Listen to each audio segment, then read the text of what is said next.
By late 1965, fame had become a gilded cage. The deafening roar of stadium crowds, though flattering, had dulled their creative edge. The Beatles wanted something deeper, a way to channel their changing selves into their music. "We're not just entertainers," George had said one smoky afternoon. "We're artists." And so began the journey to Rubber Soul, a record that wasn't just a collection of tracks, but a revolution wrapped in vinyl. The album's opening track sets the tone with wit and swagger. She said, baby, it's understood. Working for peanuts.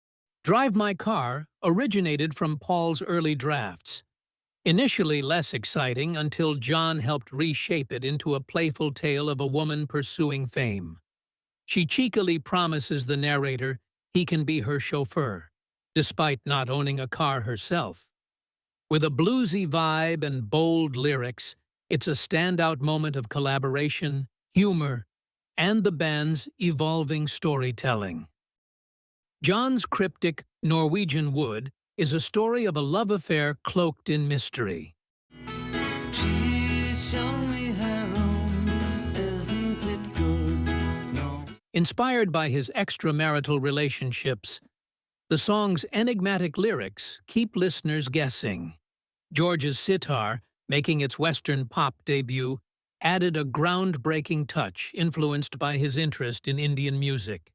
The surreal and dreamlike atmosphere hinted at the band's growing experimentation with sound and narrative. Paul channeled his personal struggles into You Won't See Me, reflecting the strain in his relationship with actress Jane Asher, who refused to put her acting career on hold to prioritize his needs. When I call you up, you're lying.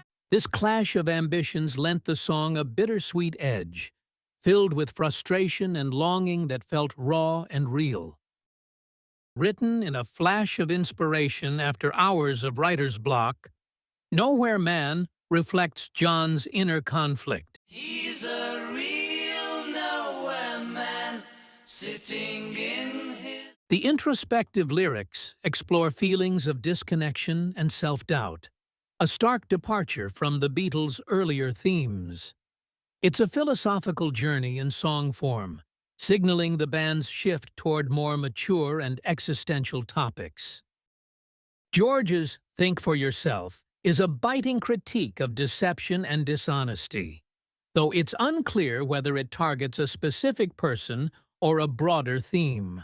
To say about the things that you do. Featuring fuzz bass played by Paul, the song's sharp tone and layered instrumentation made it one of George's strongest early works. The word bursts with vibrant energy, delivering a simple yet profound message about love as the ultimate force. Have you heard the word is love? Written largely by John with input from Paul, it foreshadows the peace and love ethos of the late 1960s. The song's infectious rhythm and layered vocals make it a joyful and forward-looking anthem. Midway through the album's intense recording sessions, the band had to pause for an event that epitomized their global recognition. They were to receive their MBEs at Buckingham Palace. Paul turned a college party trick into a chart-topping hit. Originally a mock French melody he used to entertain friends, Michelle evolved into an elegant ballad with John's encouragement. Michelle, my belle, someday.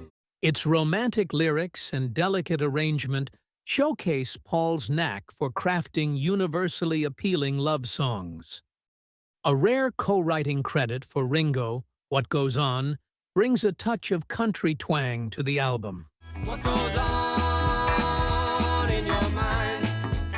Originally conceived during the Beatles' early days, the song was revisited and tailored for Ringo's warm, distinctive vocal style.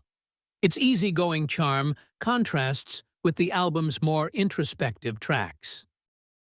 Girl is John's haunting reflection on love, longing, and disillusionment.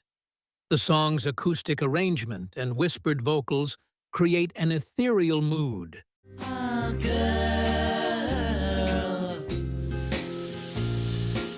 while the sardonic undertone of the lyrics adds depth.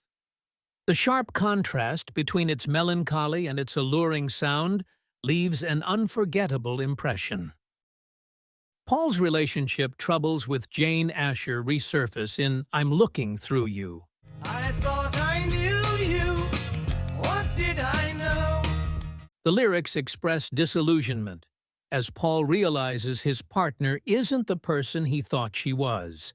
With its upbeat rhythm and relatable theme, the track feels both personal and universal. Arguably, the album's most profound song, In My Life, is John's reflective masterpiece. Its lyrics, tinged with nostalgia and gratitude, look back at people and moments that shaped him. There are places I remember all my life. George Martin's classical-style piano solo enhances the track's timeless elegance, making it a defining moment for the Beatles' artistry. Initially recorded during the Help sessions, Wait was revisited for Rubber Soul. Turn me away, and if your heart's strong, hold on. Its lyrics, addressing the anxiety of being apart from a loved one, align well with the album's themes of love and longing. Though a lesser-known track, it adds emotional texture to the record. George's jangling guitars and Birds-inspired melody make If I Needed Someone a standout track. If I needed someone to love. The lyrics, a blend of love and hesitance, reflect George's growing confidence as a songwriter. It's both a love song and a testament to his evolving musical voice. John closes the album with the controversial Run for Your Life, a fast-paced track borrowing a lyric from Elvis Presley. You better run for your life if you can, little girl. Hide your head in the sand, little girl. Though John later dismissed the song, its raw energy and dark humor underscore the band's willingness to push boundaries. When Rubber Soul hit shelves on December 3, 1965, it was like an earthquake in the music world. The critics were stunned, the fans enthralled. This wasn't just pop music, it was art. It was poetry.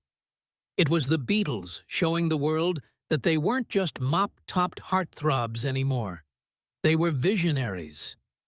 Even today, the legacy of Rubber Soul endures. Its songs are still played, its influence still felt. And those four young men in that smoky room, they weren't just crafting an album. They were capturing a moment in time, a moment that would echo forever.